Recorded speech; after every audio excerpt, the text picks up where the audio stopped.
El Papa Pío X, fallecido en 1914, canonizado el 3 de septiembre de 1954, definió el modernismo como una herejía en su encíclica Pacendi y en el decreto Lamentabili, ambas de 1907, donde desenmascara, define y condena esta herejía que se infiltró en todos los estratos de la Iglesia, alto y bajo clero. Incluso denunció la creación de una sociedad secreta dentro de la Iglesia, confirmada por ciertas actividades clandestinas, por lo que el establecimiento de esta exigencia es requisito para sanear la Iglesia de estos infiltrados. Juramento antimodernista.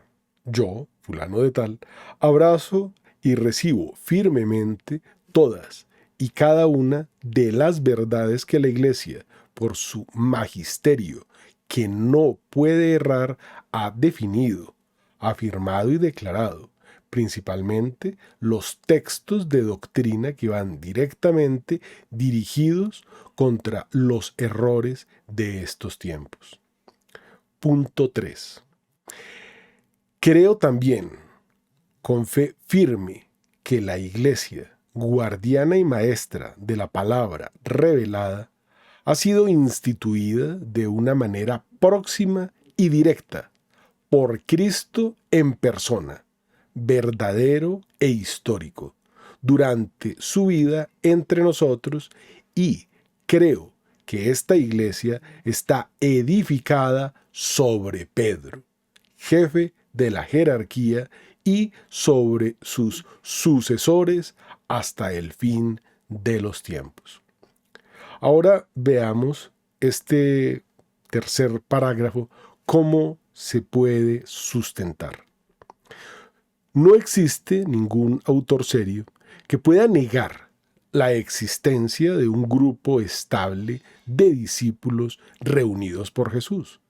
Los teólogos modernistas, siguiendo la enseñanza del protestantismo liberal, y ya vemos de dónde viene el modernismo, suponían que Jesús, solo un hombre, no tenía conciencia de su ser Dios y que no es, por lo tanto, Dios verdadero y hombre verdadero.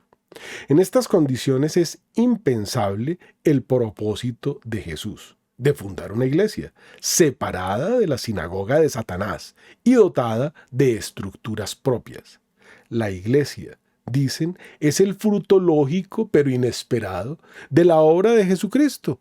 Según esta teoría protestante de los modernistas, se podía considerar a Jesús, en cierto modo, como fundador de la iglesia, por accidente. En eso se funda su herejía. Jesús no es un simple profeta, es Dios. Por ello, quieren negar sus milagros. La Constitución Filius Dei del Concilio Vaticano I resume los principales errores surgidos tras el protestantismo y los desenmascara con claridad. El racionalismo, el panteísmo, el materialismo y el ateísmo. Y declara: si alguno negare al único Dios verdadero, creador y señor de las cosas visibles e invisibles, sea anatema. Y recordemos que anatemizar es maldecir, es expulsar. Si alguno afirmare que no existe nada fuera de la materia, sea anatema. Si alguno dijere que es una sola y la misma la sustancia o esencia de Dios y la de todas las cosas, sea anatema. Si alguno dijere que las cosas finitas han emanado la sustancia divina o que por evolución de sí misma se transforman en todas las cosas distinguidas en géneros, especies e individuos, sea anatema.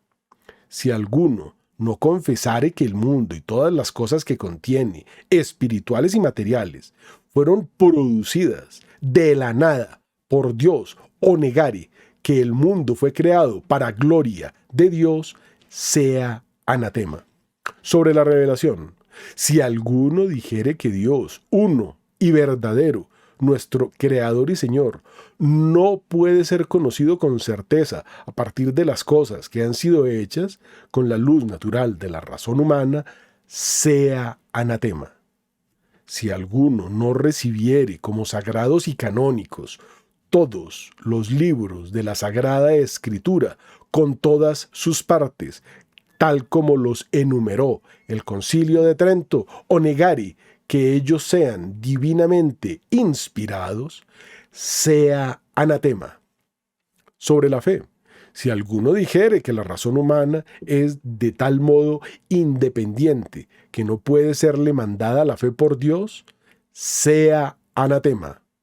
Si alguno dijere que la revelación divina no puede hacerse creíble por signos externos y que por lo tanto los hombres deben ser movidos a la fe solo por la experiencia interior de cada uno o por inspiración privada, sea anatema. Si alguno dijere que todos los milagros son imposibles y que por lo tanto todos los relatos de ellos, incluso aquellos contenidos en la Sagrada Escritura, deben ser dejados de lado como fábulas o mitos, o que los milagros no pueden ser nunca conocidos con certeza, ni puede con ellos probarse legítimamente el origen divino de la religión cristiana, sea anatema. Si alguno dijere que los católicos pueden tener una causa justa para poner en duda la fe que ya han recibido bajo el magisterio de la Iglesia hasta que completen una demostración científica de la credibilidad y verdad de su fe, sea anatema.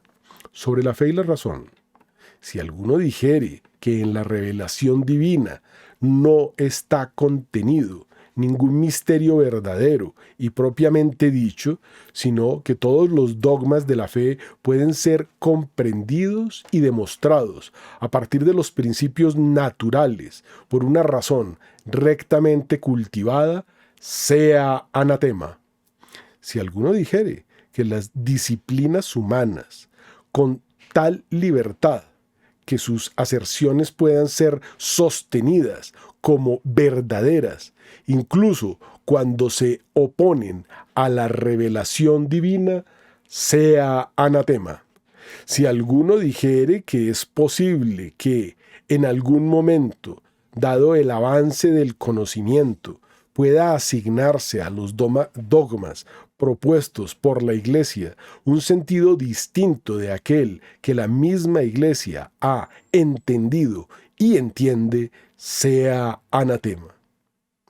Prometo que he de sostener todos estos artículos fiel, entera y sinceramente, y que he de guardarlos inviolados, sin desviarme de ellos en la enseñanza o en ninguna otra manera de escrito o de palabra.